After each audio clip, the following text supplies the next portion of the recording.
Ce mercredi 18 février 2026, sous la présidence du chef de l'État, M. Patrice Talon, le Conseil des ministres s'est réuni et a acté les décisions dont voici la teneur. Au chapitre des mesures normatives, en point 1, transmission à l'Assemblée nationale pour autorisation de ratification de l'accord instituant la Facilité africaine de soutien juridique.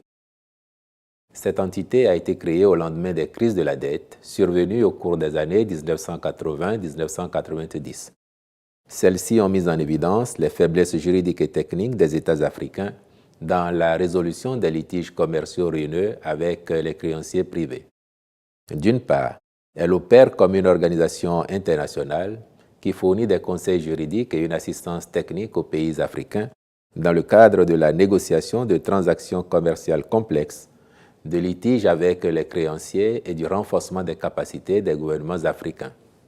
D'autre part, elle développe et propose des ressources et publications connexes axées sur le savoir avec pour objectif de promouvoir des accords équitables, bancables et durables qui apportent de la valeur ajoutée tout en protégeant leurs droits souverains. En y adhérant, le Bénin aura l'opportunité de participer à sa gouvernance, de bénéficier de l'accès préférentiel aux services et aux bases de données de connaissance de l'institution, puis de recourir à ses panels spécialisés. Les ministres chargés de l'économie et des finances, puis de la justice, veilleront au bon aboutissement de la procédure législative y relative. En point 2, création de l'Agence nationale de lutte contre la malaria et les moustiques. En dépit des efforts soutenus, la malaria reste endémique avec des conséquences économiques, sociales et sanitaires graves.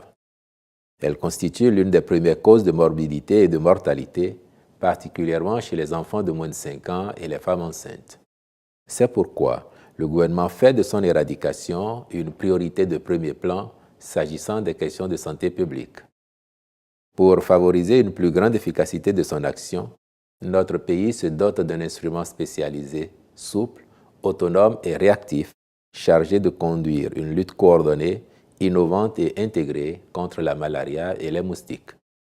Ainsi, la présente agence sera notamment chargée de concevoir, mettre en œuvre et évaluer les programmes de démoustication, renforcer les actions de prévention et la lutte contre la malaria, réduire l'incidence et la mortalité liées aux maladies transmises par les moustiques, promouvoir la recherche et l'innovation dans le domaine de la lutte antivectorielle, sensibiliser les populations sur les comportements préventifs et les traitements curatifs, appuyer les collectivités locales dans la gestion des nuisances liées aux moustiques, collaborer avec les partenaires nationaux et internationaux, publics et privés, dans le cadre de sa mission.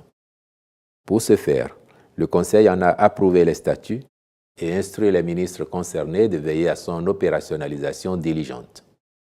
Ont été par ailleurs adoptés au titre de ces mesures les décrets portant modification de l'article 10 des statuts du Bureau béninois du droit d'auteur et des droits voisins, BUBEDRA, déclassement d'une portion du domaine public maritime dans le cadre de l'aménagement de la route des pêches, ainsi que le décret fixant les conditions de circulation des véhicules de transport et de préservation du patrimoine routier national en République du Bénin.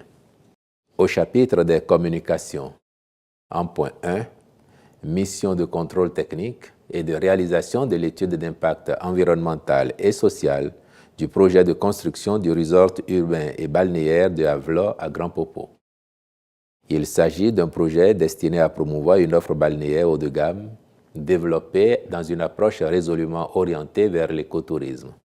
Pour garantir la qualité et la durabilité des ouvrages, ainsi que la préservation de l'écosystème côtier, il convient, en plus des études architecturales et techniques en cours, de réaliser une étude d'impact environnemental et social aux fins de garantir la bonne conduite du chantier en conformité avec les normes requises.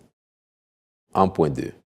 Mission de contrôle technique dans le cadre de la construction de bureaux au profit des services de la Direction générale des impôts.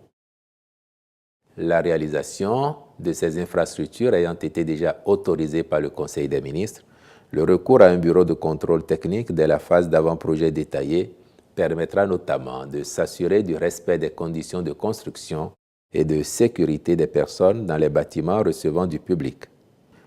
Le cahier des charges du cabinet intègre principalement l'audit préalable et la solidité du bâtiment à achever et les préconisations à prendre avant le démarrage des travaux, dont la sécurité des personnes, le fonctionnement des dispositifs techniques, la vérification des installations électriques avant mise sous tension, l'accessibilité des constructions pour les personnes à mobilité réduite. Le Conseil a marqué son accord pour la formalisation diligente du marché avec le cabinet retenu. En point 3, organisation des intérims des ministres élus députés. Faisant suite à leur élection comme députés au titre de la 10e législature, les ministres de l'enseignement supérieur et de la recherche scientifique, puis du tourisme, de la culture et des arts, ont exprimé au chef de l'État leur volonté de siéger à l'Assemblée nationale en se conformant ainsi aux prescriptions légales. Le président de la République en a pris acte et désigné les intérimaires ainsi qu'il suit. Le ministre de la Santé assurera l'intérim du ministre de l'Enseignement supérieur et de la Recherche scientifique. Le ministre de l'Industrie et du Commerce sera chargé du portefeuille du tourisme, de la culture et des arts. Au chapitre des mesures individuelles enfin, à la présidence de la République, Mme Aimée Justine Azon Aboudou est nommée chef de cabinet de la vice-présidente de la République. Je vous remercie.